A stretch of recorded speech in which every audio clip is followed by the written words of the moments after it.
Esto es Un Soplo de Historia Podcast, conducido por Patricio Vega.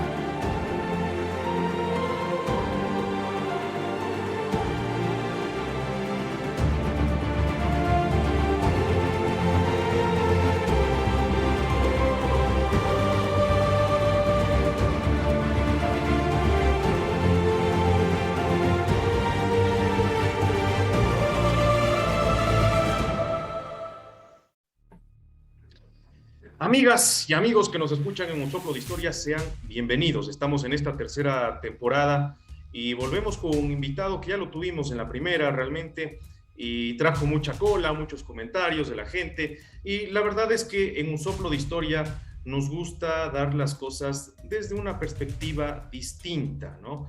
No simplemente repetir las cosas porque sí, porque de hecho la historia presenta muchos matices, presenta muchos ángulos y no siempre las cosas son en blanco y negro, realmente hay muchos grises en la historia. Y una de las cosas con las que nosotros estamos en contra en este espacio, en Un Soplo de Historia, es precisamente romantizar el pasado, ¿no? Porque realmente eso trae a cola pues muchas situaciones, incluso políticas, ideológicas en la actualidad, que se tratan de emplear o de utilizar para manipular y obtener determinados fines, ¿no? Entonces nosotros nunca vamos a estar en esa línea, más bien siempre nos unimos o buscamos tener pues a colaboradores y a invitados que con un rigor académico pues nos presenten estas situaciones, ¿no? En este caso pues ahora precisamente estamos con un tema coyuntural. Antes de entrar con el tema del 24 de mayo, decirles nada más un par de cosas. Recuerden seguirnos en nuestro canal de Spotify, Un Soplo de Historia, también en iVoox, ahí nos pueden ayudar muchísimo si es que comentan, si es que nos califican, realmente eso es muy importante, ¿no? Estaremos muy agradecidos de la retroalimentación que podamos obtener de todos ustedes. Y el otro tema, bueno, también que estén en Facebook, y ya estaremos estrenando también nuestra cuenta de Twitter, Un Soplo de Historia Podcast. Y bueno, aparte de eso, y ahora sí, ya para presentar a nuestro invitado, ya estaremos en esta semana sacando el último episodio del especial de Gilgamesh, ¿no? Que hemos estado muy metidos en la historia antigua y en Mesopotamia, en Egipto, hemos estado un poco por allí, y pues ya estaremos haciendo la última entrega de la gran epopeya de Gilgamesh, el primer héroe de la historia conocida. Así que bueno, ahora vamos con Ahmed Deidán de la Torre. Vamos a tocar un tema coyuntural. Estamos precisamente en Ecuador, y esto lo decimos para nuestra audiencia que está en distintos lugares.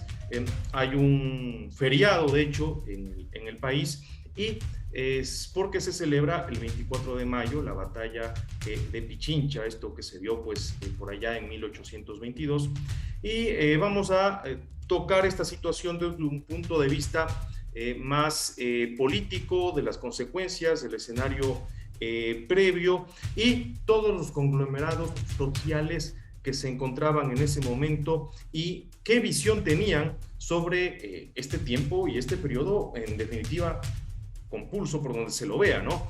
Y vamos a estar tocando esto precisamente con Ahmed Deidán de la Torre, candidato a PhD en la Universidad de Austin, en Texas, también investigador de la Flaxo. Como ustedes ven, es bastante joven, pero tiene ya una historia, una trayectoria bastante importante en materia historiográfica. Así que bueno, siempre va a ser un gusto, Ahmed, recibirte aquí, y pues bienvenido. Gracias, Patricio, un gusto estar nuevamente contigo por la invitación en este momento importante, coyuntural, como bien dices, del Bicentenario. Pero permíteme hacer una aclaración para evitarnos problemas. No estoy vinculado con la Flaxo. Participé en un grupo de investigación de Flaxo y de la Universidad Andina Simón Bolívar, que hace historia conceptual, es decir, analizar cómo los conceptos cambian en un periodo de alrededor de 100 años. Por eso fue la vinculación que tuve con ellos, pero no trabajo con ellos. Nada más. Está bien. Gracias por la aclaración, Ahmed. Y bueno, en este momento te encuentras en Texas, ¿no? Entiendo que es por tu doctorado. Sí, estoy en Texas. Cuando nos conocimos, pues en esa época estaba en España haciendo investigación en Sevilla, y ahora estoy de vuelta acá en Texas, ya realizando la parte final del proyecto doctoral, que es la escritura de la tesis, creación del proyecto, y bueno, vemos cómo va. Falta por lo menos un añito, tal vez un poco más. Muchos éxitos entonces con todo esto, Ahmed. Bueno, ahora sí, vamos al punto, ¿no? ¿Qué es lo que pasó el 24 de mayo? Pero yo quisiera, y como siempre hay que poner un contexto, ¿no, Ahmed? ¿Qué es lo que sucedió en estos años previos? Conversábamos pues en la primera temporada también precisamente sobre muchos temas de la colonia y cómo la invasión de Napoleón Bonaparte tuvo una influencia en todo lo que sucedió pues a inicios del siglo XIX en las colonias americanas, ¿no? Entonces, quizás por ahí tener este contexto y la apertura, y te cedo la palabra a ti, Ahmed, para empezar con este tema. Claro, gracias, Patricio. Mira, lo que pasa es que la monarquía hispánica atraviesa un momento muy complejo, institucional y político, a partir de 1808, porque Napoleón cruza a través de España para llegar a Portugal, más o menos, si nos permite la referencia actual, es como si al Rusia cruzar por Bielorrusia para llegar a Ucrania, decide que simplemente el gobierno bielorruso no sirve para nada más y toma control. Es lo que hizo Napoleón. Cruzó por España y resolvió que el gobierno español no servía para sus intereses y resolvió poner a su hermano como rey de España. Esto evidentemente, aunque eran aliados estratégicos e históricos porque eran de ascendencia de los Borbones, de los dos lados, generó una crisis política, institucional, como te he dicho, y política, porque no hay certezas de si es que esta cesión de la corona, de la monarquía en sí, a los franceses será válida o no, e institucional, porque implica que hay una destrucción del sistema monárquico tradicional, y por lo tanto para tratar de reconstituirlo había que negociar con los pueblos.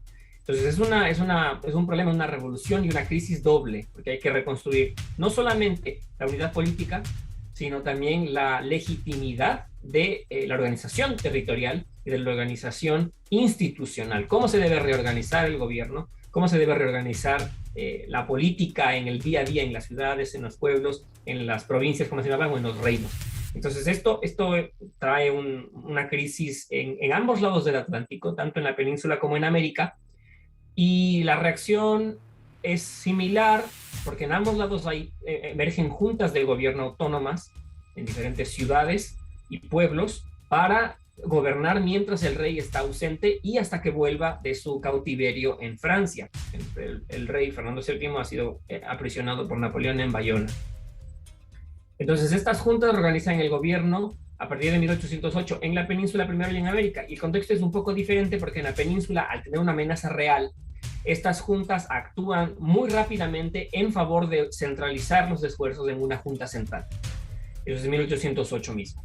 En cambio, en América, cuando se empieza a tener las noticias de la hecatombe, ¿no? Porque se cae el gobierno, viene uno nuevo, ambos gobiernos que se sostienen, los nuevos que han surgido de la unidad que existía antes y el nuevo francés, buscan la legitimidad y legitimarse en América a través de emisarios, y luego entra un tercer jugador a esto, que es el Imperio Portugués, que a través de Carlota Joaquina, que está en Río de Janeiro y que es hermana del rey depuesto Fernando VII, intentan también conseguir el apoyo de las provincias de América en favor, en comillas, de Fernando VII a través de los portugueses. Entonces, esta incertidumbre no se da en la misma magnitud que, como he dicho, en España, en la península. Entonces, las juntas de América tienen una dinámica un poco más compleja en ese aspecto. La primera junta... Hay, Ahmed, una interrupción nada más. ¿Cómo se lo tomaron puntualmente las personas, el conglomerado, la sociedad de esa época en la Real Audiencia de Quito? Claro, lo grave, lo interesante es que inicialmente pues todo estaba en orden, ¿no? Se supo del problema, del surgimiento de diferentes juntas. La principal, por las relaciones comerciales y políticas que existía, era Sevilla. Entonces la audiencia de la presidencia de Quito, como otros territorios en América, se plegaron a la Junta de Sevilla, aunque llegaron noticias de otras, como la de Galicia, por ejemplo. Se unieron a la de Sevilla y mantuvieron relación con esa. Se juró a la Junta, al gobierno en nombre del rey, todo en orden, hasta ahí. Llegaron también noticias desde Río de Janeiro, de la princesa Carlota Joaquina diciendo que ella representaba a su hermano, se resolvió en Quito, al menos la ciudad, no seguir a ese modelo, sino mantenerse fiel a la Junta de Sevilla. El problema de fondo aquí es que el gobierno de la Junta Central, que está primero en Madrid, que luego se mueve a Aranjuez, que luego se mueve a Sevilla, se está moviendo justamente. Entonces esto implica que la legitimidad del gobierno está tambaleante en todo momento, no tenemos certeza. Ahora con el internet se puede saber más fácilmente si el salir de una ciudad a otra no implica más que el moverse, pero en esta época con la circulación de información mucho más limitada y con las noticias falsas que ahora supuestamente son nuevas pero existen desde siempre, tenía a la gente intranquila por no saber si al mudarse a otro lugar, a otra ubicación, al restablecer el gobierno en otro lugar, se había disuelto o si habían ya pactado con los franceses, etc. Entonces, eso crea mucha incertidumbre. Hay una pregunta más, Ahmed. ¿Cuál es la diferencia entre la Junta, esta Junta de Sevilla, y, bueno, este apoyo de Carlota, la hermana de Fernando? Bueno, entendería yo que esta última, más que nada, es tratar de apoyar la restitución de Fernando VII, entendería, ¿no? Pero bueno, ¿cuáles son las dos diferencias fundamentales entre estos dos? La diferencia fundamental, si quieres entenderla llanamente, es que la Junta de Gobierno se establece con una serie de representantes del imperio que están en Madrid o en España en general, en lo que es ahora España, pues la península, que unidos establecen un gobierno centralizado. Mientras que en el caso de Carlota Joaquina, ella es representante por familia, ¿no?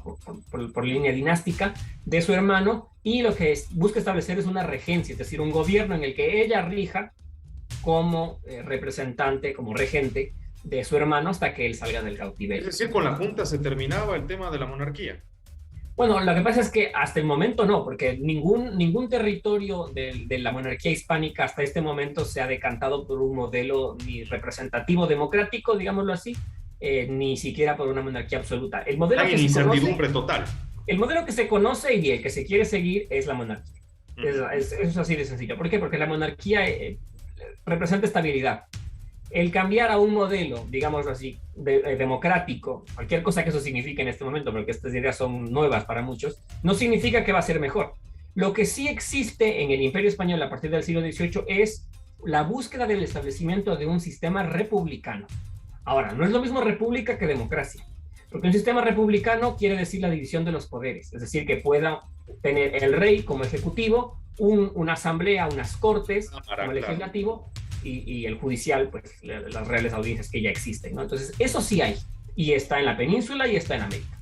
Entonces, cuando la Junta Central se establece, al unirse estas diferentes juntas de la península y se establece la Junta Central, lo que se dice es, vamos a seguir con el modelo monárquico, vamos a llamar a cortes, es decir, vamos a llamar a un parlamento que se va a conformar por todos los miembros, por todos los territorios de la monarquía representados por algún o algunos representantes. Entonces ahí se establecerá por su población, tendrá que ver sus privilegios como ciudades con derecho a voto en los congresos antiguos, los que llamaban cortes, etc. Hay una serie de factores que hay que llenar, o una serie de requerimientos que hay que llenar para poder participar en este congreso, ¿no? Lo interesante de este congreso que se plantea a través de la Junta Central es que incluirá a los territorios americanos, porque se plantea justamente que los territorios de América son tan importantes como los peninsulares y por lo tanto necesitan y deben tener representación en esta asamblea imperial, ¿no? Porque mientras está pasando esto, hay un gobierno títere, digámoslo así, que está actuando en Madrid y que tiene una conexión constante con Bayona, que es donde está el rey preso, y donde se ha reunido también un congreso con representantes del Imperio Español para hacer una constitución, la Constitución de Bayona. Entonces está el modelo francés con constitución y el modelo de la Junta Central, que también plantea una constitución a futuro que reunirá a los representantes de la monarquía en ambos lados del Atlántico. Entonces es una situación muy compleja, con muchísimos eventos en muchos lugares, y cuando llegan las noticias a Quito, por ejemplo, a la Quito presidencia, ¿no? A Quito provincia, en esencia la respuesta hasta este momento es la misma, ¿no? Seguimos fieles al imperio, seguimos fieles al gobierno que se ha implantado en Madrid, luego Aranjuez, luego Sevilla, todo por el rey Fernando VII, y ya. Ahora, no sé si vamos a tener suficiente tiempo para meternos a las juntas de Quito, pero la Junta de Quito de 1809 es la cuarta en América que se establece y sigue dentro de esta misma lógica de qué hacer con el gobierno, porque está tambaleante, está mudándose de un lugar a otro, no tenemos certezas de si es que al final están pactando o no con los franceses, Y hay dudas de si las autoridades reales que están en América también están pactando con las autoridades francesas, porque hay emisarios franceses también que están circulando por América. Un ejemplo concreto, en el caso del Río de la Plata, al virrey Liniers se le acusó de afrancesado, porque estuvo en conversaciones y negociación con Carlota Joaquina. Entonces hay una serie de información, malinformación, intrigas, para tratar de sacar una tajada, ¿no?, en esta crisis. Y en el caso de Quito, después de tener las noticias de todo lo que estamos hablando, ¿no?, de los franceses, del gobierno libre, de los portugueses, se resuelve establecer un gobierno autónomo, es decir, un gobierno que esté regentado por la gente local, por los criollos,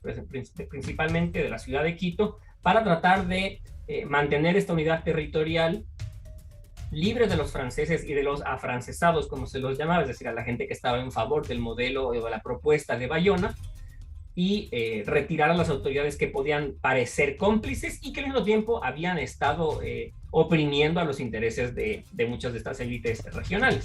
Ahmed, ahí, ¿qué papel es el que juega la influencia de Santa Fe sobre estas decisiones que se estaban tomando en la Real Audiencia? Es decir, estaba muy condicionada la gente en la Real Audiencia, había mucha imposición desde Santa Fe. ¿Cómo era este tema? Sí, mira, lo que pasa es que a veces también, por cómo vivimos ahora, pretendemos entender el pasado con los mismos lentes. Entonces, asumimos que los virreinatos están bien organizados, que son unidades muy claras, delimitadas, con jurisdicciones precisas, y no es el caso. La verdadera unidad territorial que existe en el Imperio Español es el corregimiento. Y del corregimiento la gobernación, más o menos encaja en la misma unidad territorial. Luego tiene sí los reinos y los virreinatos, pero no existe una unidad en la que puedas sostener que hay una vinculación. Un guayaquileño difícilmente se habría pensado como del reino de Quito, de la presidencia de Quito. Él es guayaquileño, parte de eso, pero no. Es como más o menos lo que tal vez lo puedes entender así hoy en día. El hecho de que seas quiteño no significa que tengas una vinculación profunda con ser pichinchano. El hecho de que seas cuencano no quiere decir que tengas una vinculación con ser azuayo, necesariamente. Puede ser que la tengas, pero no es necesariamente una correlación. Entonces eso pasa en este momento también. Entonces, claro, lo que pasa es que Santa Fe tiene un virrey, es decir, la autoridad está en América en nombre del rey. Pero más allá de eso no hay una vinculación real con Santa Fe. Es de verdad, hay comercio, hay vínculos familiares, pero no hay una unidad. Pero claro, Santa Fe, al ser capital virreinal, impone ciertas cosas sobre la presidencia de Quito, y esto puede disgustar a las élites locales. Y había sido el caso por el siglo XVIII, ya que mucha parte de la élite, sobre todo de la ciudad de Quito, pensó en su momento que al establecer un nuevo virreinato en América se establecería con capital en Quito, no en Santa Fe de Bogotá. Y esto disgustó desde que apareció en 1717 en adelante. Luego se le regresó al Perú, a la presidencia de Quito, luego se la volvió nuevamente a la Nueva Granada. Pues ya había un malestar ahí, sobre todo porque esto implicaba que Quito, presidencia, no podía desarrollarse por sí misma, dependía siempre de la voluntad de la élite santafesina y del virrey que estaba en Santa Fe. Entonces hay una rencilla constante. En este contexto, por supuesto, hay otro ángulo que es importantísimo, que muchos de los historiadores ecuatorianos o ecuatorianistas no se han puesto a explotar como debería ser, y es justamente ese interés de las élites quiteñas de la ciudad de Quito por establecer un gobierno autónomo, ni siquiera de España, ni siquiera del rey, porque eso nunca pasa. Es separado de Santa Fe de Bogotá a partir de 1809.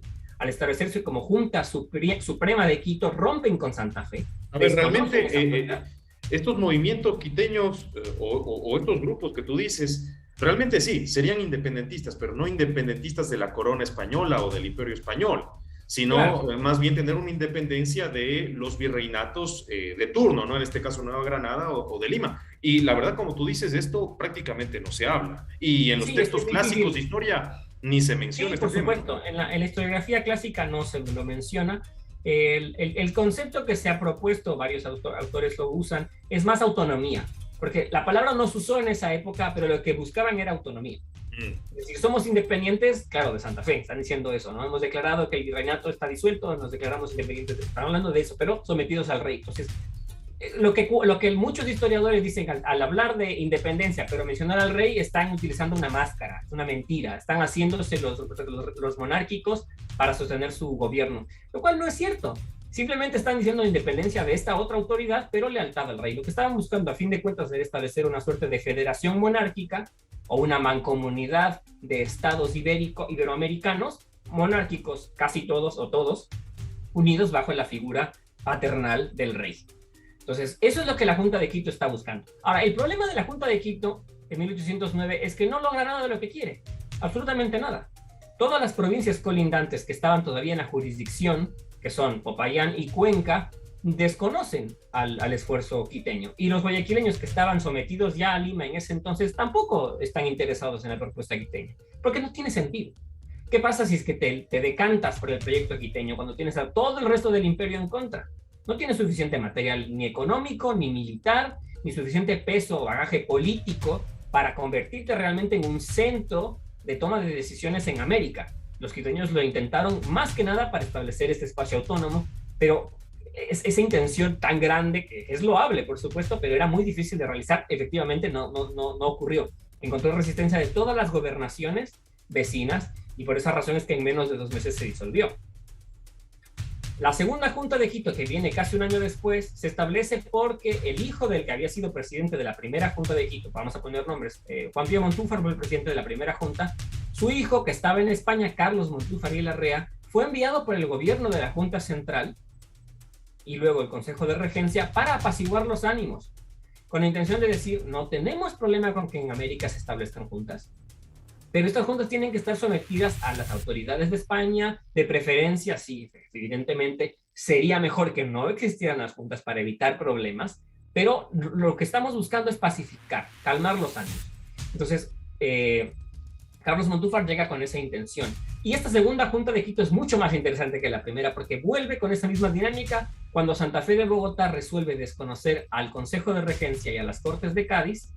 En Quito se establece el gobierno, declara nuevamente su independencia de Santa Fe de Bogotá, porque ellos dicen que ellos han faltado a su rol de capital virreinal y han desconocido las autoridades legítimas y por tanto ellos en Quito se declaraban Capitanía General, es decir, gobierno autónomo que sostiene los intereses de la monarquía y está separado de Santa Fe de Bogotá. Entonces, pero ¿para qué? ¿En qué año es esto? Esto es 1810. 1810, 1811. A finales de 1811 hay una ruptura con el Imperio Español, o con la monarquía, más que con la monarquía, con el imperio mismo, con el gobierno del imperio que está en la península, por 3 razones. Una, porque hay muchos problemas internos. Al presidente que estaba en ese momento, Joaquín Molina, lo desconocen, no están contentos los élites de la Junta de Quito con su presencia en Quito, porque él tenía la misión de apaciguar la Junta, es decir, eliminarla si es que era posible. Otro problema que había era que Santa Fe de Bogotá había ya incursionado en el norte, en Popayán, y la relación con esa región era muy conflictiva. Quito intentó tomar Pasto, intentó llegar hasta Popayán, los neogranadinos de Cundinamarca y la región intentaron también llegar y tomar, entonces hay mucho conflicto y al final lo que le quedaba a Quito, lo más sensato era o bien preservarse territorialmente o caer bajo el influjo de los neogranadinos. Y la tercera razón fue que no hubo representación equitativa en las Cortes de Cádiz. Y esto es importante porque Quito apenas tuvo como representantes propios a uno, que es el conde de Puñonrostro, Juan José Mateo y Herrera, que estuvo en las Cortes de Cádiz. Tuvo un suplente que no era suplente por Quito, sino por la Nueva Granada, y fue uno de los más destacados, José Mejía Lequerica. Y hubo otro diputado por lo que ahora es el Ecuador, pero en ese momento era Perú, que era José Joaquín de Olmedo por Guayaquil. Entonces, había un malestar porque el número de representantes en todo el Congreso de Cádiz de América eran 67 diputados, mientras que de la península eran más de 200. Entonces había un malestar también en eso, porque no había esa equidad de la que tanto se hablaba. La Constitución de Cádiz sí dio equidad luego, pero en el proceso de escribirla no fue equitativo. No había la misma cantidad de diputados. Entonces, por esa razón, en diciembre de 1811, el gobierno de la Junta de Quito sí rompe con el gobierno de las Cortes de Cádiz, reconocen únicamente al rey. Dicen que lo que está pasando en Cádiz no está bien, no lo ven legítimo, pero ellos siguen preservando los territorios bajo la soberanía del rey y por eso establecen un gobierno propio. Y llega al punto de decir, Estado, no, ya no queremos saber nada, ya queremos separarnos y queremos ser independientes. No, eso no pasa. Eso no pasa, porque igual en la Constitución de Quito, la que se llama el Pacto Solemne de Sociedad y Unión de las provincias que conforman el Estado de Quito, que es dado en el Palacio del Reino de Quito, el día 15 de febrero de 1812, en su artículo, si no recuerdo mal ahora mismo, es el cuarto o el quinto, creo que es el quinto, dicen que reconocen a Fernando VII como el rey y soberano del Estado de Quito. Entonces no hay una ruptura absoluta. Como te digo, la idea de fondo, la historiografía ahora ha llegado a esa conclusión que yo creo que es acertada. Lo que querían era una federación, una mancomunidad de estados hispanoamericanos o iberoamericanos unidos bajo la figura paternal del rey. Y de esa manera, pues, crear un imperio transatlántico y mundial. Pero hay un tema que yo veo ahí que también me preocupa, bueno, me llamó la atención, digamos, no tanto preocupar. Es este asunto de que, y tampoco se lo relata mucho en los textos, de que ya entre los vecinos y supuestamente dentro de la misma autoridad que debía presidir Santa Fe sobre Quito, se observa ya disputas, de lo que me diste a entender, disputas territoriales, por lo que era Popayán, por tener ese poder administrativo de Popayán, y Quito tratando de hacer algo para tomar Pasto y para tratar de llegar a Popayán.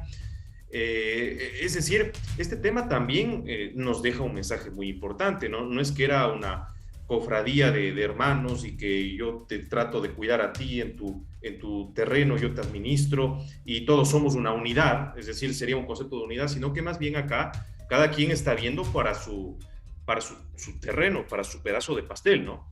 Imagínate más o menos como si fuera una serie de ligas que están agarradas entre sí, estiradas totalmente. Eso es hasta 1807.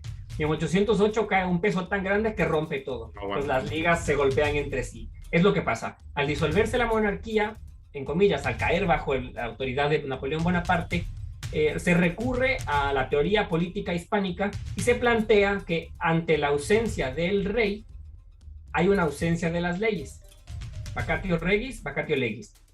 Por lo tanto, tenemos que restablecer el orden desde abajo, desde las ciudades, desde los pueblos, porque la soberanía en el mundo hispánico, desde los jesuitas del siglo XVI, desde 1517 en adelante, se planteó siempre que estaba la soberanía en el pueblo. En el mundo hispánico se entendía que la soberanía del pueblo era dada al rey en perpetuidad. Ese era el asunto.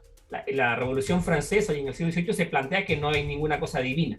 Esa es la nueva lógica de la soberanía, ¿no? Es del pueblo y para el pueblo y punto. En el mundo hispánico se dice, no, es del pueblo y para el pueblo, pero es dada por Dios al pueblo, y el pueblo la daba en perpetuidad al rey. Con esta crisis política, eso se destruye. Entonces había que reconstruir la unidad territorial desde abajo en nombre y en favor del rey. Entonces, ¿qué es lo que pasa? Cada ciudad puede declararse que es soberana. Cada pueblo puede decir, yo soy soberano porque yo represento a la comunidad política y ahora tengo que reorganizarme con las ciudades y provincias vecinas para restablecer el orden. Ahora, como te digo, el otro punto es que la unidad territorial real y tangible, la patria, digámoslo así, como sería la mejor forma de entenderlo en ese momento, es el corregimiento. Entonces, la patria es Cuenca, que va desde Alausí hasta Jaén de Bracamoros, más o menos. La patria es Guayaquil, que va del Oro hasta Manabí, más o menos. Quito, de Alausí hasta el Carchi, y Popayán, del Carchi hasta Popayán, hasta la ciudad de Popayán. Entonces, son territorios que están unidos, pero no necesariamente representan una unidad. No se entienden como quiteños o quitenses, sino como quiteños, como guayaquileños, como cuencanos, como payaneses, y actúan en conjunto. Entonces, claro, si hay supuestamente una unidad virreinal, la gente de Santa Fe quiere decir, al establecer su gobierno, que tiene autoridad sobre Santa Fe y también sobre Popayán y también sobre Quito. Los quiteños, cuando hacen su gobierno, dicen lo mismo. Nosotros representamos al pueblo de Quito, pero también queremos representar, o sentimos que podemos representar a otras partes de esta unidad territorial existente. Eso es lo que crea el conflicto. Si tú te fijas, entre 1809, sobre todo 1810 en adelante, de 10, 11, 12, el conflicto a veces por pueblos de 2.000, 4.000 personas son a muerte, porque los pueblos no quieren ceder su autonomía en favor de una ciudad que quiere someterla y decir que ahora pertenecen, forman parte de una nueva provincia, de un nuevo estado que se está gestando, digámoslo así. Entonces, ese es el problema. Ahora, ahí, si me permites, para enganchar con la siguiente sección, que me parece que es útil pensar, es la Constitución de Cádiz. Porque la Constitución de Cádiz que se establece en Cádiz, la ciudad, en 1812, piensa justamente en este problema territorial, jurisdiccional, y resuelve que se debe establecer un ayuntamiento constitucional, es decir, una alcaldía, en todas las poblaciones que tuvieran 1000 o más almas. 1000 o más almas. No vecinos, no ciudadanos, sino 1000 o más almas, es decir, niños, mujeres, esclavos, personas libres de todos los colores, indígenas, mestizos, mulatos, lo que tú quieras, 1000 o más almas. Entonces, esto hace que las antiguas unidades territoriales, que en sí ya eran bastante endebles, se vuelvan más todavía. Porque los pueblos más pequeños pueden tener autogobierno. Y eso es interesantísimo porque en lugares donde la monarquía no está fragmentada, como Quito, como Nueva España, como Perú, como Charcas, se establece la Constitución y se logra una vinculación política de la población civil a todos los niveles, porque hay elecciones, hay el establecimiento de nuevos ayuntamientos, se llama al establecimiento de diputaciones provinciales y a la elección de representantes para las Cortes de Cádiz y las Cortes de Madrid. Entonces es un proceso súper interesante porque la propuesta insurgente encuentra un rival que es más fuerte todavía, porque representa la unidad del imperio y está dando justamente lo que en muchos casos los insurgentes no estaban dando, que era autogobierno, libertad y paz. Entonces crea un nuevo escenario muy complejo a partir de 1812. Vamos a revisar ahí un tema, Ahmed, o serían dos puntos, quizás que no los hemos tocado mucho en este espacio, y sería la situación económica que se vivía en ese momento en la presidencia de Quito, ¿no? Compréndase con todos los territorios pues, de norte a sur, y cuál era la conformación, digamos así, de los distintos grupos sociales. Más o menos sabemos, grosso modo, que había una élite criolla definitivamente, que era la que tomaba la batuta, pero el papel, por ejemplo, de los mestizos, el papel de los distintos grupos que estaban allí participando, los grupos indígenas, etcétera, etcétera, pero sobre todo partir desde este punto o desde esta base económica. Había crisis, había una situación compleja, era difícil, existían hambrunas, sé que también existieron en unos años previos ciertas catástrofes naturales también. Entonces, vamos viendo también un poco este contexto. Claro, si no regreso al segundo punto, recuérdamelo. Voy a empezar con la parte económica. Efectivamente, en el siglo XVIII, los Borbones hacen una serie de reformas territoriales jurisdiccionales para hacer más racional, digámoslo así, el gobierno. Es decir, se crean intendencias con más control militar, con mayor interés de recaudación fiscal y con una intención clara de desmantelar el caótico, aunque estable, modelo que habían establecido los Habsburgo. Entonces, al hacer esta serie de cambios que primero se realizan en la península y luego en América, lo que se busca es vincular más a la población civil en el devenir de la política y de la economía local, pero a la vez también romper con estas élites criollas regionales hispano-blancas, digamos, que están en las ciudades controlando todo. Entonces, claro, las reformas borbónicas, hay territorios a las que las destruyen, porque su economía se sostenía a través de un sistema proteccionista, digamos. Es el caso de la gobernación de Quito. Es la más golpeada de todas, porque depende de la producción textil y con las reformas ingresan no es bayonetas, perdón, ropa desde Lima, francesa, del exterior, digamos. Entonces ya no puede sostenerse económicamente. Sucede lo contrario con Cuenca y con Guayaquil.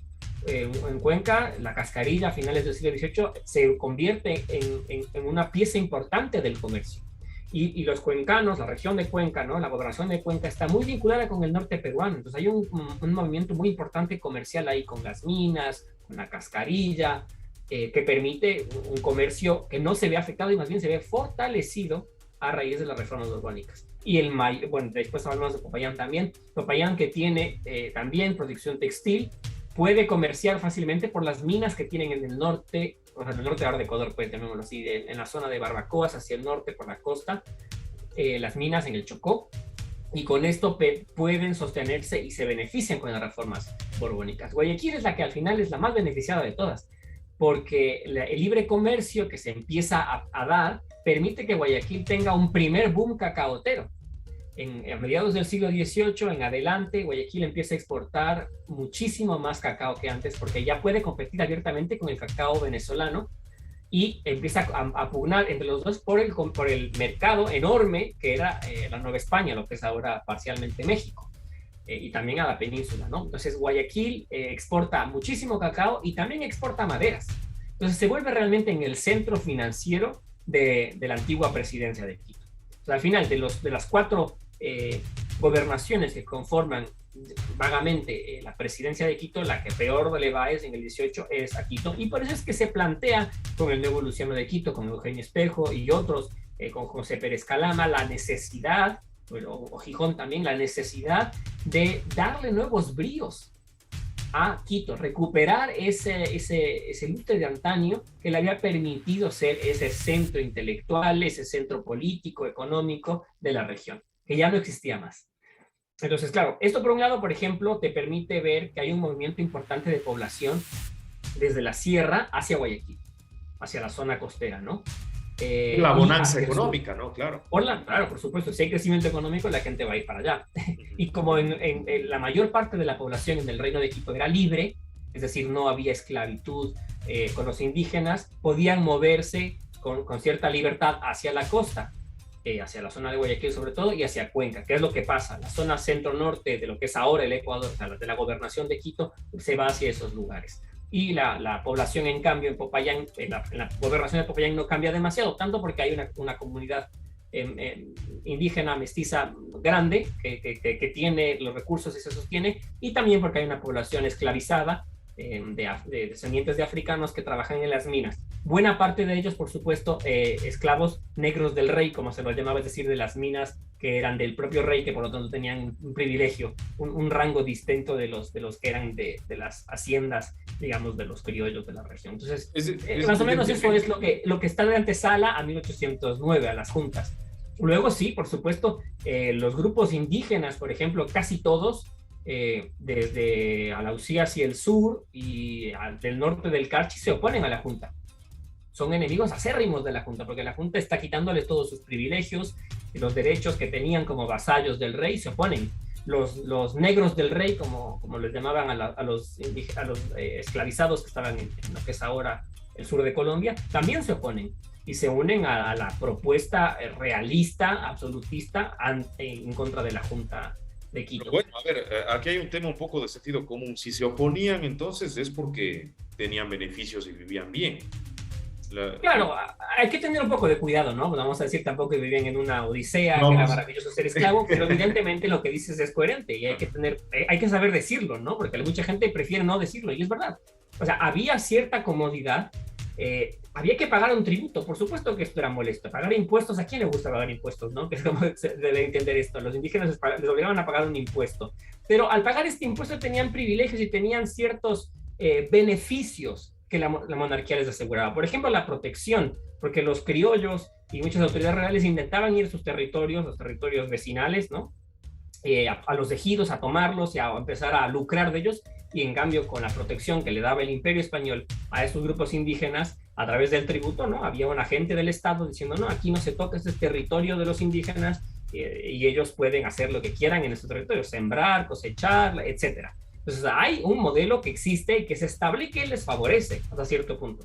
Lo mismo como te cuento con el asunto de los esclavos en la parte, sobre todo en el sur de lo que es ahora Colombia, la provincia de la gobernación de Popayán, porque al ser esclavos del rey tenían privilegios mayores. Acuérdate que no es lo mismo hablar de cómo funciona la esclavitud en Estados Unidos, por ejemplo, que lo que pasa en la monarquía hispánica, porque en el mundo hispánico hay familias.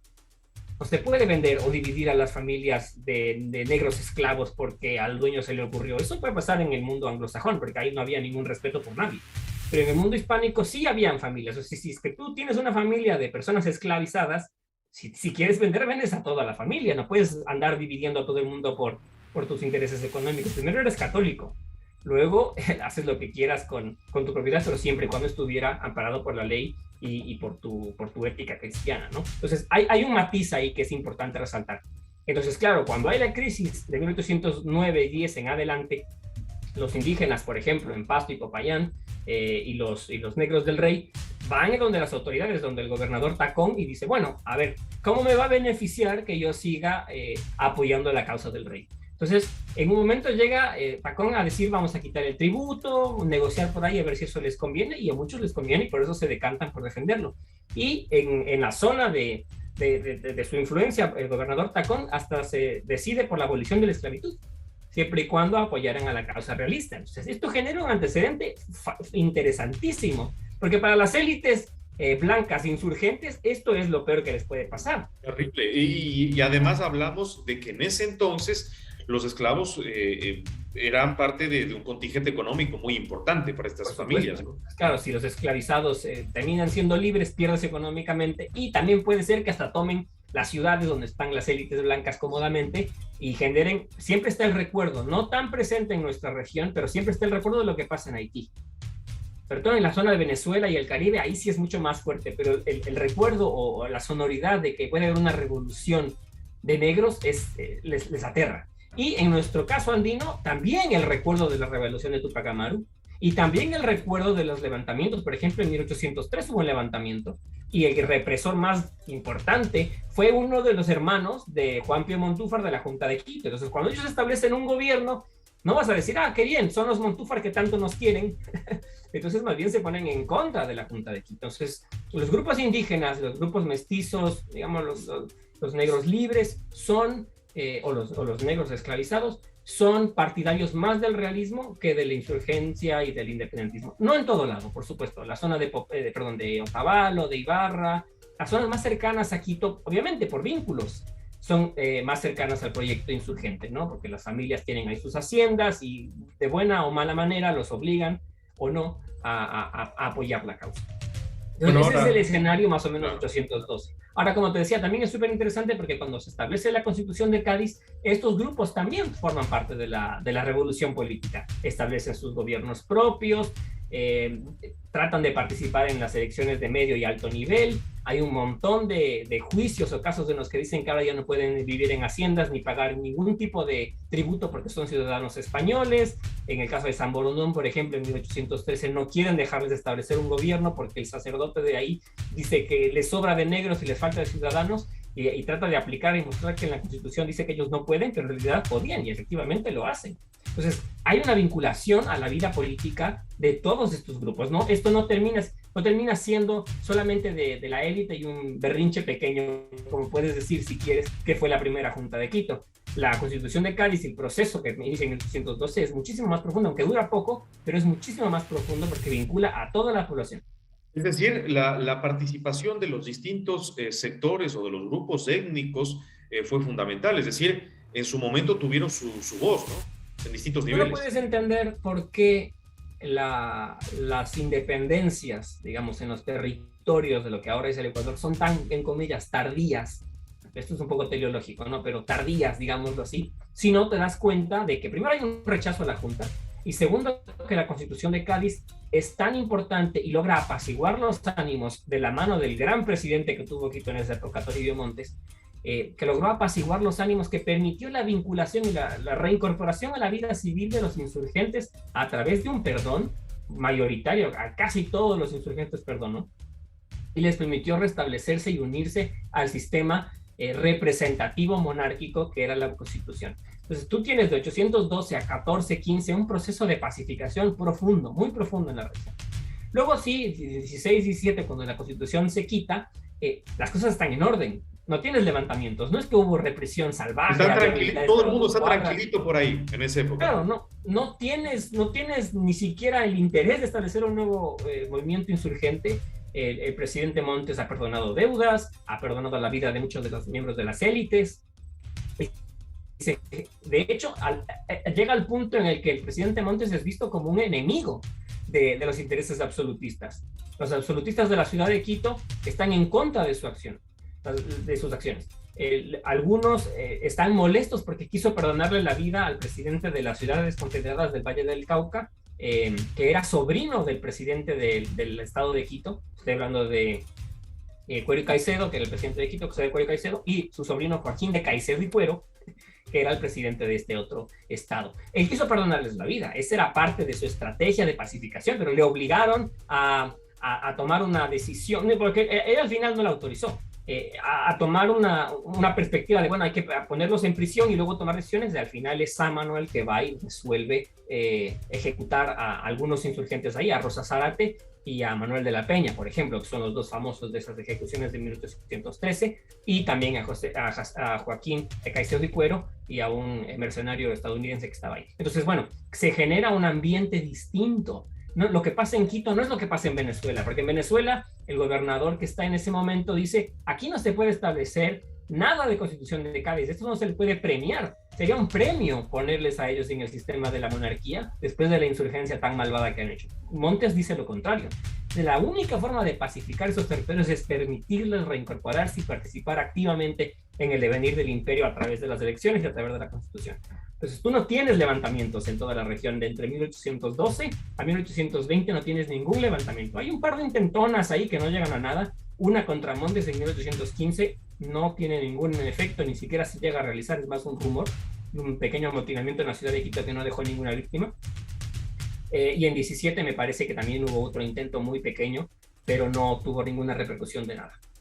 Luego sí, cuando llega el nuevo presidente, cuando Toribio Montes, con toda la presión, ¿no? Imagínate una persona que en su mente está haciendo las cosas bien, ¿no? Está pacificando, tiene como enemigo y rival a Abascal en el Perú, a las voces desde las zonas realistas de Quito, Cuenca, Guayaquil, Popayán, diciendo que no es suficientemente realista ni absolutista. Él pide que se le remueva.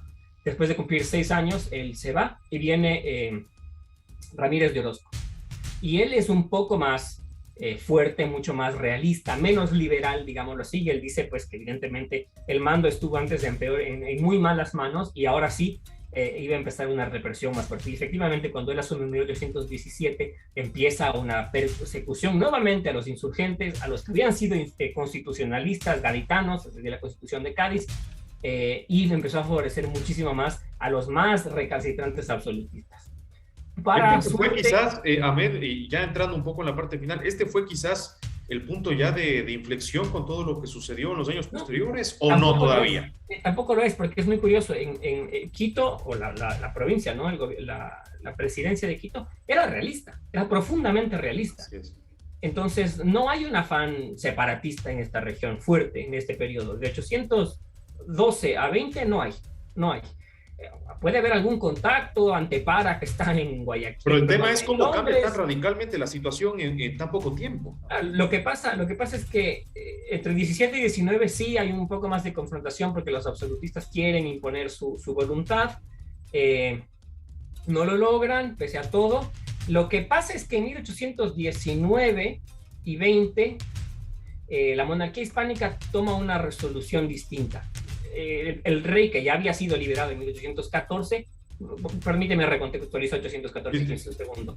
El rey resolvió mandar un ejército para pacificar el Río de la Plata en 1814 y 15, pero ya cuando estaban a punto de salir de la península, resuelven que mejor no al Río de la Plata, sino a lo que es ahora la Nueva Granada y Venezuela, y es el ejército de Morillo, que es muy fuerte y muy importante y muy, bueno, represivo, porque es una reacción al nefasto manejo militar que tuvo Bolívar en la región, porque quien inicia la guerra a muerte es el Bolívar, y Morillo y el ejército español, al ver que no se respeta la vida de ningún prisionero, también empiezan a una carnicería de ida y vuelta que es vergonzosa para los dos lados. Pero ya existe este antecedente. Entonces, en 1818-19, sobre todo, el rey resuelve mandar otro gran contingente desde la península para pacificar los ánimos, inicialmente nuevamente con la intención de mandarla al Río de la Plata, que es la región que nunca tuvo ningún acercamiento militar del ejército español desde 1810 en adelante. La intención era recuperar ese territorio, que era tal vez el más importante para la monarquía. Pero en 1820, a inicios de 1820, ya se había complotado una parte del mando militar y hacer un golpe de Estado. El pronunciamiento militar de Riego de 1820, en enero, plantea la necesidad de restablecer la Constitución de Cádiz. Y dicen ellos, llanamente, en Cabezas de San Juan, el pueblo donde se hace el levantamiento, Riego dice que él está seguro de que los americanos van a bajar las armas, que van a apaciguarse con solo ver restablecida ya la Constitución. Entonces había una idolatría por la Constitución como ese modelo, esa puerta que iba a lograr al abrirse, pacificar los ánimos de todos. Entonces, claro, en principio, sí, se piensa así, ¿no? Se va a lograr porque viene una nueva perspectiva, vienen nuevas autoridades que son liberales, que entienden que esto ha sido una guerra civil, que hay que calmar los ánimos, que hay que buscar la paz, y se mandan nuevas autoridades a América para cumplir con este rol. Entonces, en 820, a Guayaquil, a Quito, a Cuenca, a todos los lugares llega la Constitución y se la vuelve a jurar, se la restablece. Pero aquí sí ya entra por fin, si quieres entenderlo así, un momento de crisis localizada. ¿Por qué? Porque tienes noticias del avance de Bolívar por el norte. Sin consultarnos, digámoslo así, ¿no? A nuestros territorios, sin consultar ni a Quito, ni a Cuenca, ni a Guayaquil, se incluyó a la antigua presidencia de Quito en el gobierno de Colombia a partir de 1819, porque decían ellos que al haber sido parte del virreinato correspondía que parte de la Nueva Granada fuera este territorio. Es decir, Quito volvió a lo que era antes, a la situación tan incómoda de choque, de no volver a depender de la Nueva Granada. Y claro, otra vez le volvieron a poner en esa posición. Bolívar y Colombia lo que le ofrecían era sometimiento a la voluntad de Nueva Granada. Entonces, pero no había representantes. O sea, ni siquiera se tomaron la molestia de a un exiliado, otro, no sé, secuestrar a cualquier, nada. O sea, no hubo ningún representante de las tres regiones de lo que es ahora el Ecuador en el Congreso de 1819. Hubo sí representantes. Impositivo, claro. Impositivo totalmente. Luego en la segunda Constitución de Colombia, de 1821, tampoco hay representantes de Quito.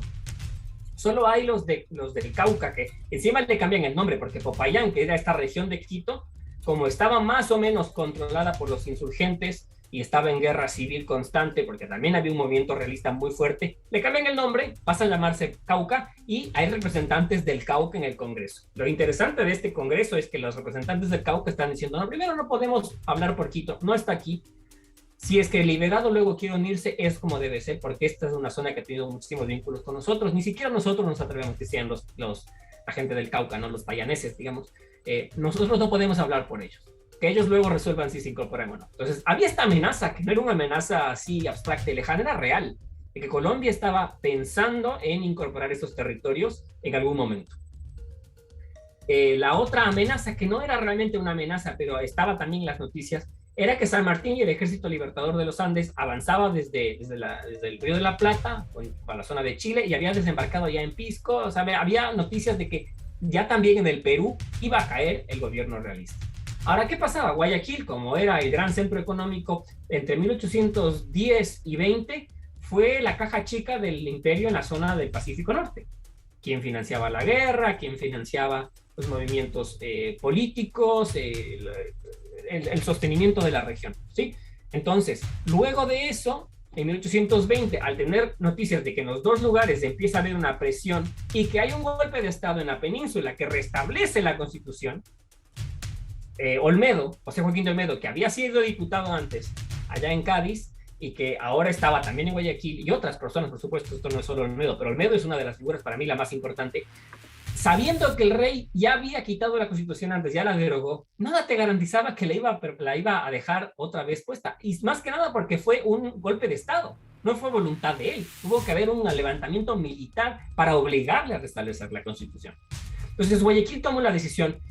Está entre cuatro proyectos políticos, ¿no? Si nos unimos a Colombia a la buena o a la mala, si nos unimos al proyecto de San Martín, que como te dije no es tanto una amenaza porque San Martín sí fungió como un libertador, es decir, llegaba a los lugares y dejaba que las élites de ese lugar reorganicen el territorio y hagan lo que quisieran, más o menos, no siempre como un protector, pero había mucha más autonomía. La propuesta colombiana, la propuesta de San Martín, la propuesta de Riego, es decir, mantenerse con la monarquía, o la propuesta de establecer un Estado. Los guayaquileños toman la decisión de establecerse independientemente primero como provincia libre, pero con la intención desde el principio de establecer una división protectora de Quito, así se llamaba, división, en paréntesis militar, protectora de Quito. Es un ejército de guayaquileños que tienen la misión última, de guayaquileños y de cusqueños, porque los que se habían rebelado habían venido desde el Perú, de libertar Quito. Entonces, este sí es un momento importante y cumbre, que nuestra historiografía regionalista lo quita, porque de alguna manera muy extraña, llegamos siempre a enero de 1822, cuando Sucre ya está llegando a Quito y empieza a conquistar la región, ¿no? Nadie le interesa mucho hablar de Guayaquil ni de qué ha pasado. No, aquí Guayaquil... No, se habla de la batalla, ¿no? Y es lamentable. En muchos sitios reconocidos, muchas páginas, únicamente se habla de lo que sucedió tras la batalla de Riobamba, es decir, ese es el punto de partida, ¿no? El 21 de abril de 1822 y después aparecemos inmediatamente en el 24 de mayo y allí aparece el mariscal Antonio José de Sucre con su gran gesta, ¿no? Básicamente a eso se resume todo. Sí, entonces como te digo, el 9 de octubre es un momento fundamental porque la propuesta guayaquileña, que está basada en el modelo constitucional de Cádiz, que es representativo, que llama a los diferentes ayuntamientos y pueblos de la ciudad, de la gobernación, o lo que ahora ya se llamaba el partido, y ahora Provincia Libre de Guayaquil, a establecer un congreso, a decidir qué hacer por sí mismo, con la intención de funcionar con la lógica de San Martín, ¿no? De ser una provincia protectora que ayude a liberar a los territorios que pertenecían a la antigua presidencia de Quito. Tiene ecos inmediatamente. Tienes una revolución en Cuenca entre el 3 y 5 de noviembre, tienes una revolución inicialmente en Loja, tienes una revolución en Zaruma, o sea, hay una serie de pueblos y ciudades que empiezan a decantarse por la independencia ya que Guayaquil lo había hecho, porque como te digo, Guayaquil era el centro financiero que sostenía y también militar, porque desde ahí se protegía la región.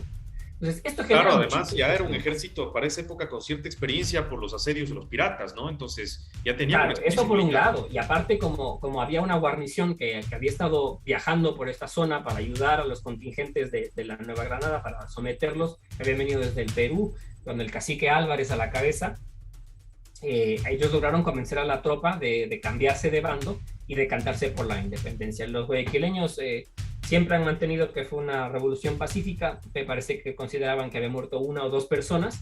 Hace poco se descubrieron un par de documentos que prueban que fueron un poco más, fueron alrededor de 8 o 9 personas. De todos modos, a comparación de otras revoluciones, de muchísimo menos sangrienta.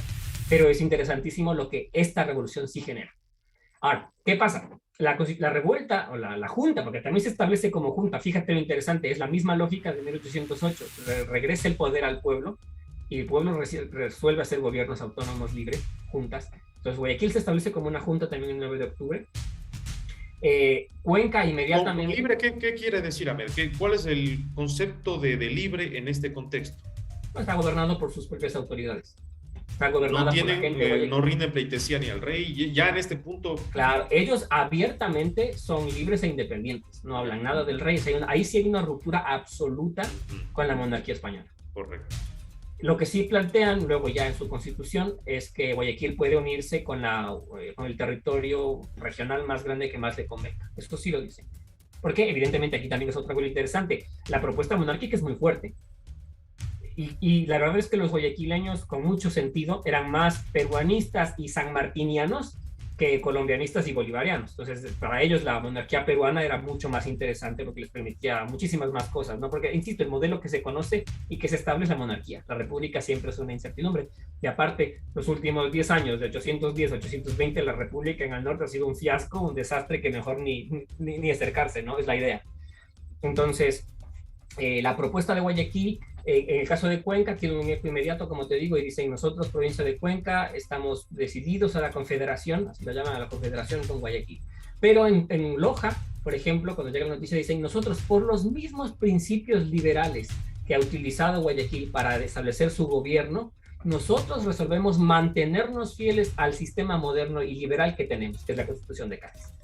Lo mismo hacen en Quito. En Quito les dicen: bueno, así como ustedes han escogido eso, déjennos a nosotros mantenernos con el sistema gaditano que ya está establecido y mantengamos, eso sí, el comercio. También es interesante porque para la Junta de Quito de 809 y 10, haber roto el comercio en Guayaquil fue devastador. O sea, no hubo forma de mantener la Junta si no había comercio, ¿no? Y eso había pasado antes. Entonces ahora en 820 dicen: bueno, si aparte nos van a cerrar la llave desde Guayaquil del comercio, estamos liquidados. Entonces Quito, Loja y otros lugares empiezan también a tener resistencia con la propuesta guayaquileña. Sobre todo porque la propuesta de Cádiz tenía sentido. ¿Entiendes? Porque no es como decir: no, le seguían imponiendo y habían 5,000 militares que a la brava les tenía la Constitución. No, en realidad el modelo y la propuesta era interesante para muchos miembros de las élites, de las clases medias, altas de la provincia, de la región. Entonces, tú tienes ahí sí un gobierno guayaquileño cuencano que une esfuerzos, que manda militares, que tienen confrontaciones con el presidente interino que estaba en ese momento, Melchor de Aymerich. ¿Por qué? Porque este que te comenté antes, Juan Ramírez de Orozco, duró muy poquito. Primero, porque no le gustaba el clima. Segundo, porque no le gustaba la ciudad de Quito. Tercero, porque pensaba que ahí había más insurgentes que en cualquier otro lugar. Porque claro, como Montes había sido mucho más moderado, había creado un ambiente más o menos estable y de orden.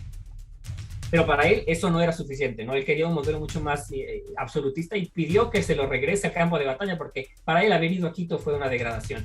Y efectivamente le dieron el honor de regresar al campo de batalla en el Alto Perú y nombraron a Melchor de Aymerich, que había sido gobernador de Cuenca, como presidente interino. Entonces Aymerich es el que se encarga de restablecer el orden en la zona centro-norte, de organizar el contingente militar para enfrentarse a Urdaneta y a Febres Cordero, a los guayaquileños que estaban intentando, estos son venezolanos, ¿no? A los guayaquileños y el gobierno de la provincia libre, de la división protectora de Quito, de controlar esta región. Evidentemente es un conflicto entre iguales, más o menos estamos hablando de unos 1.500, 2.000 soldados de lado y lado, y el conflicto no se resuelve en favor de Guayaquil. De hecho, llega un punto en el que las fuerzas de Aymerich destrozan al ejército independentista guayaquileño y por cosas del destino no deciden tomar Guayaquil, porque el clima parecía no tan favorable y resuelven quedarse y esperar a que pase la época de lluvias para luego sí acabar con lo que quedaba de la insurgencia, ¿no? Y esto fue una movida para los realistas que fue nefasta.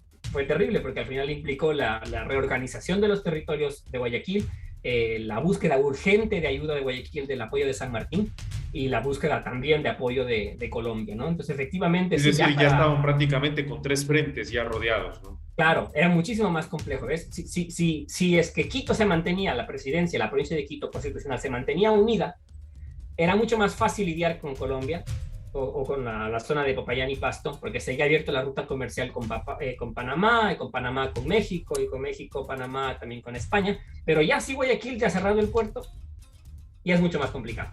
Entonces, la gente del centro norte de Quito, bueno, Aymerich todo organiza gobierno, resiste, Guayaquil logra reorganizarse, trae ejércitos de Colombia y del Perú, bueno, del Perú, de Chile y Argentina, se llamaba el Ejército Unido, mandan representantes con Andrés de Santa Cruz a la cabeza y Sucre como lugarteniente de Bolívar que llega también, reorganizan el ejército y empiezan ya los conflictos, porque Sucre venía con la misión clara de establecer el orden colombiano y en Guayaquil no querían, abiertamente Guayaquil no quería unirse.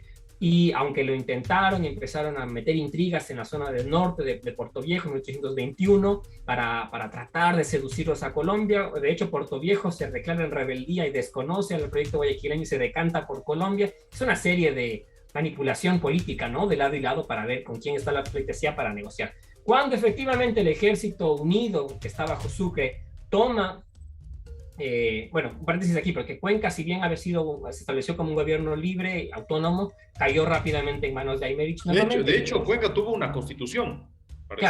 Claro, las dos provincias, Guayaquil y Cuenca, establecieron una constitución en noviembre de 1820, pero luego, al poco tiempo, cayó el gobierno libre en Cuenca y se restableció el gobierno español, se restableció la Constitución de Cádiz, se establecieron ayuntamientos constitucionales y de esa manera Cuenca volvió a la lógica imperial, ¿no? Pero ya cuando Sucre, en esta segunda etapa, en finales de 1821, llega a Cuenca y toma el orden de la ciudad, lo que se hace es igual, la intriga, ¿no? Lograr que Cuenca se decante no por Guayaquil, no por un gobierno propio autónomo, sino por Colombia. Entonces ahí ya creas un nuevo escenario, porque Guayaquil ya no solamente está aislado por la Colombia lejana, sino por la Colombia que está a 4 horas. No le quedó más, claro. Ya es mucho más complejo, ¿no? Entonces, ya no tuvo más opción.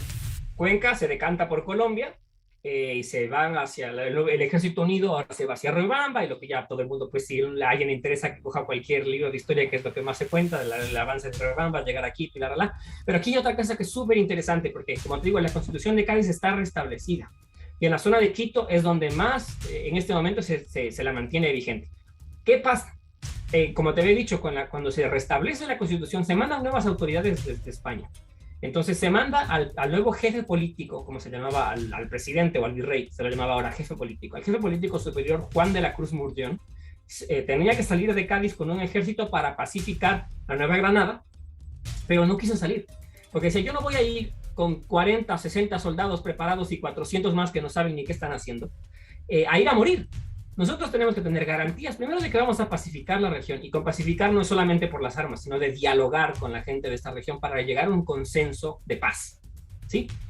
Y mientras no tenga garantías no me voy. Entonces él se quedó todo 820 y todo 820, mediados de 821 en el puerto de Santa María de Cádiz, a la espera del apoyo militar y el apoyo económico para ir. Nunca recibió muy poquita ayuda, y al final resolvió ir, ya luego de que tenía también noticias de que en Guayaquil se hizo la revolución. Digo, peor todavía, ¿qué vamos a conseguir? Ahí no se puede hacer nada. Finalmente, como te digo, sí viaja y llega a Panamá. Y en Panamá, yo creo que ahora, entendiéndolo hoy, ¿no? Es un error el que él comete. Segundo, mientras viaja a América, viaja con el jefe político de la Nueva España, que es el que luego firmará la independencia con Iturbide. Súper interesante, porque estos dos liberales, como Juan de la Cruz Murjón, venían ya con un afán de pacificación y de dar independencia consensuada. Eso creo que es esencialmente lo que los dos buscaban.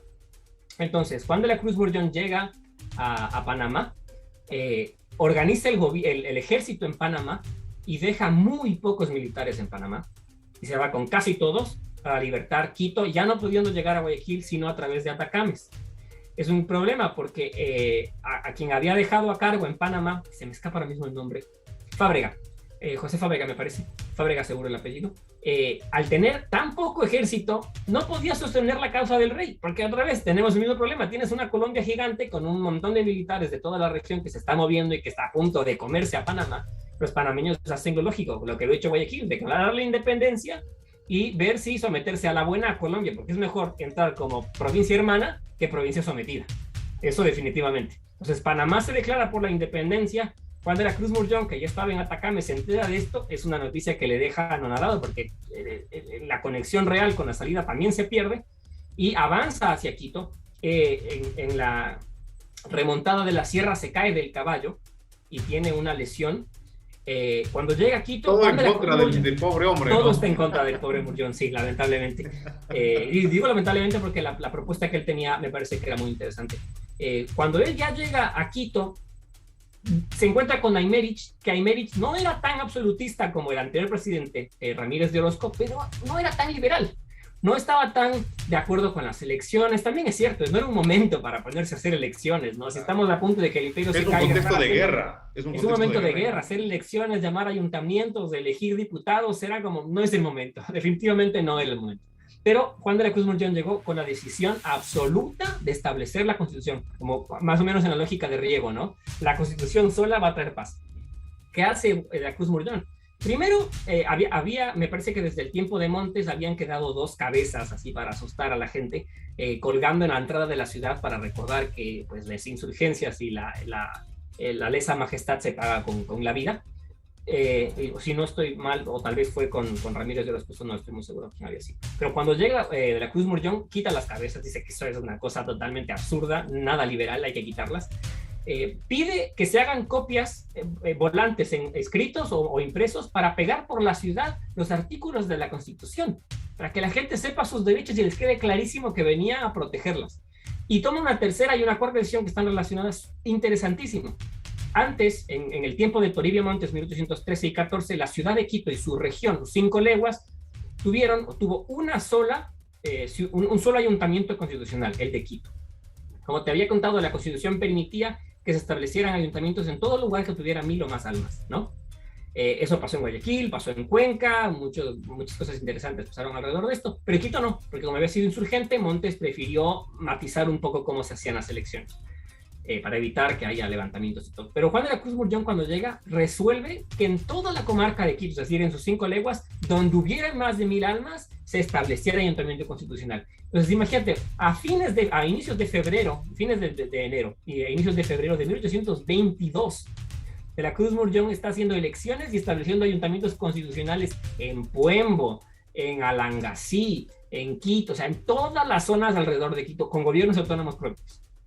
Y pide, por supuesto, que haya leva militar, que haya recolección, ¿no? Unión del ejército para sostener y defender Quito.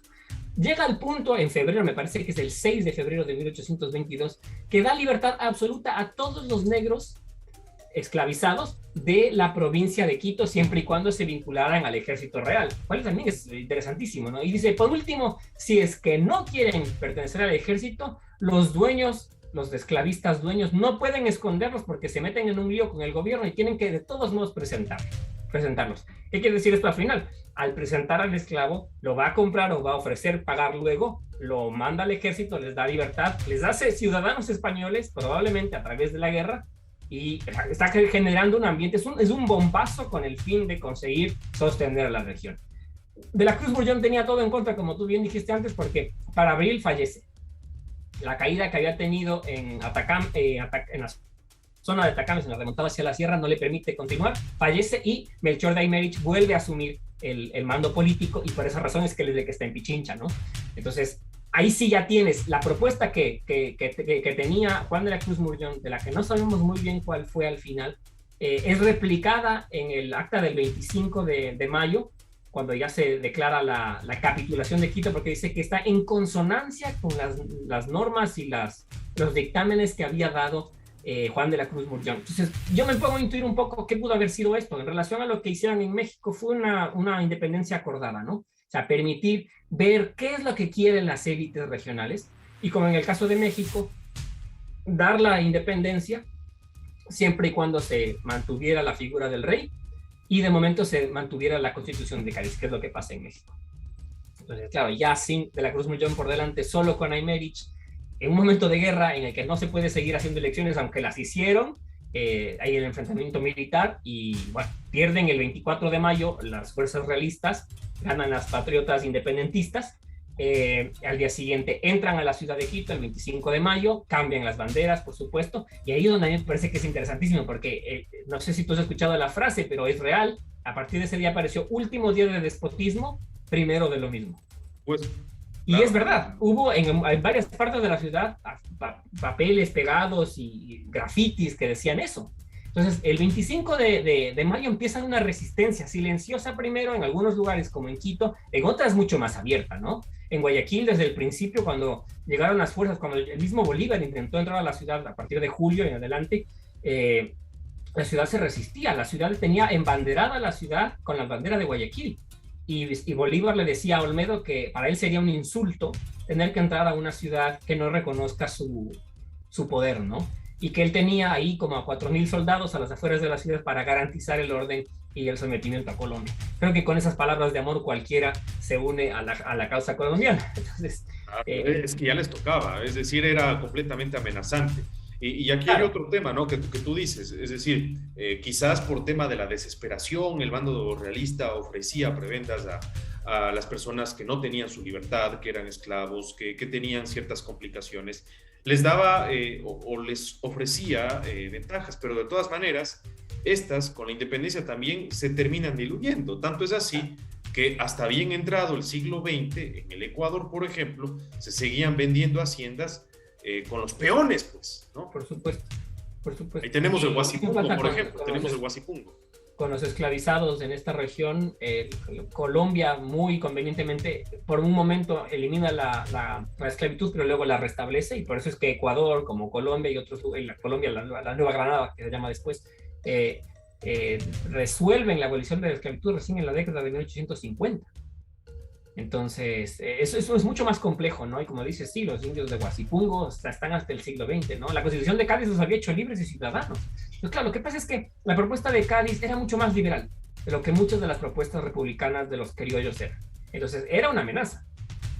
Ahora, volviendo al tema de estos grupos étnicos que se enfrentan ya, resisten a esta última instancia, no te creas todo lo que dicen en tantos medios, ¿no? Y en tantas publicaciones de que el 24 de mayo sella nuestra independencia. Pucha, también es un poco falso, porque buena parte del ejército realista no se rindió.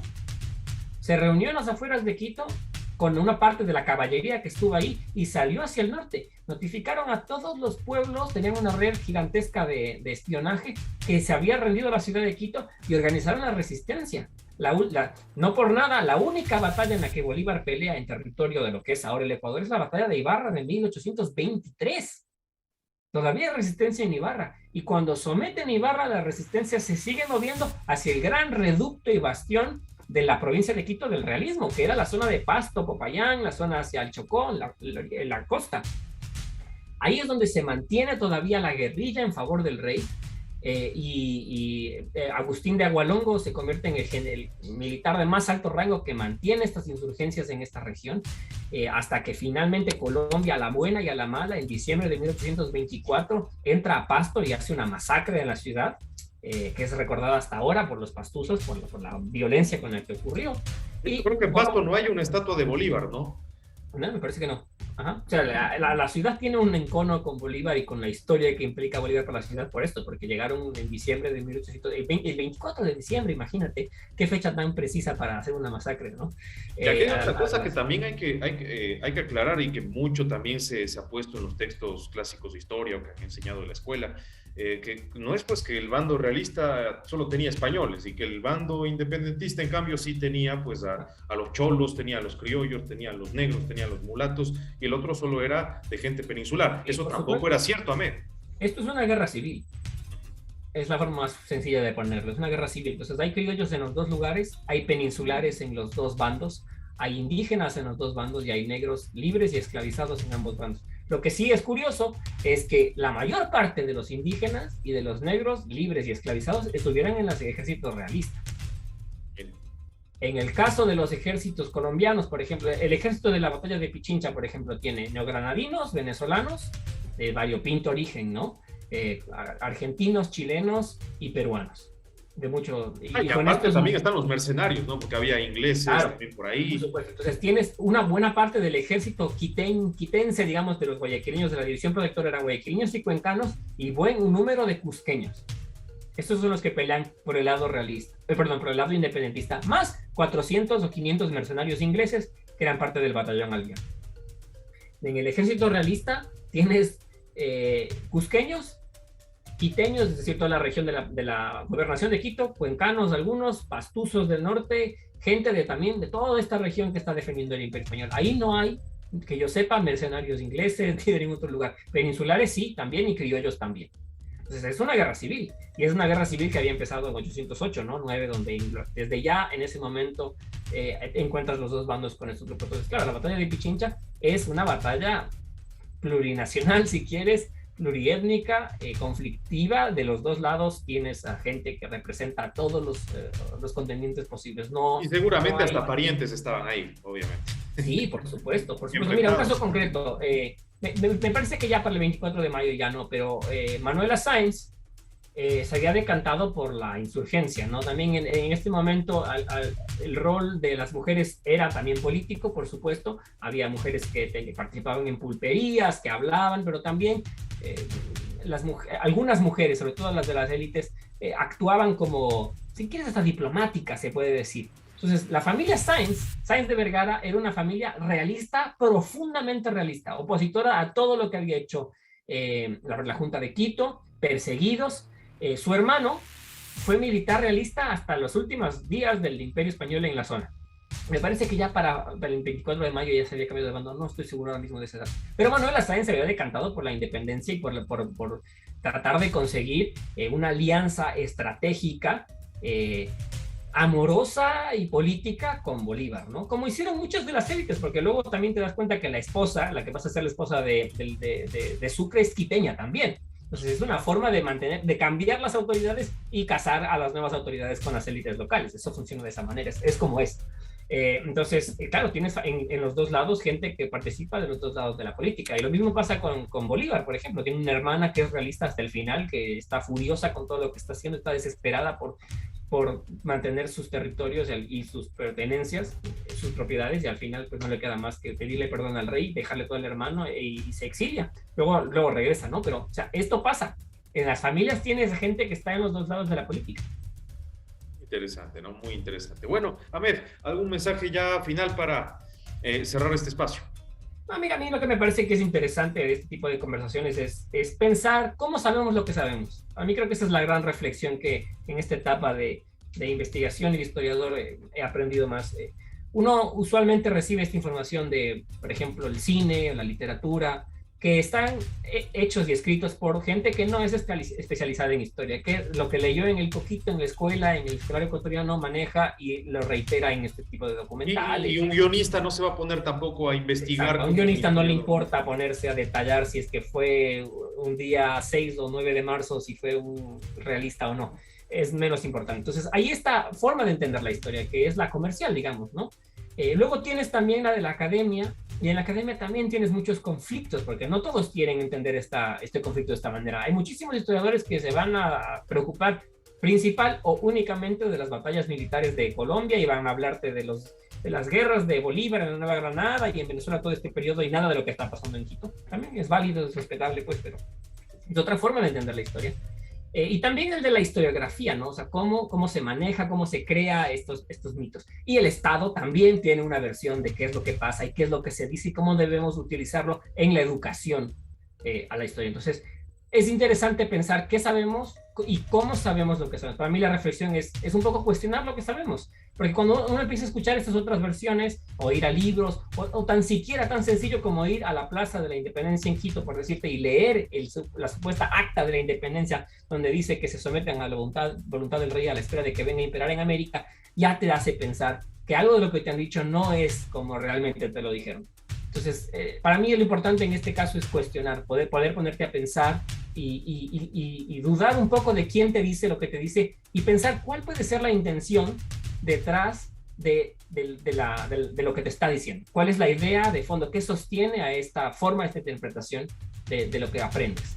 Para saber más, ¿no? Para cuestionar, porque también a veces creemos que esta versión de la historia es la única y que estamos donde estamos gracias a eso, cuando a veces también puede ser lamentablemente por causa de esto. Depende, ¿no? Cómo lo tomes. Perfecto. Ahmed Deidán de la Torre estuvo con nosotros en un Soplo de Historia Podcast, un capítulo muy interesante. Recuerden acompañarnos en Spotify, en iVoox. Ya estaremos también por confirmarnos en Apple Podcast, ¿no? Ya nada más ahí que pasen unos trámites, estaremos allí y les informaremos por las redes sociales. Muchas gracias y que tengan éxitos.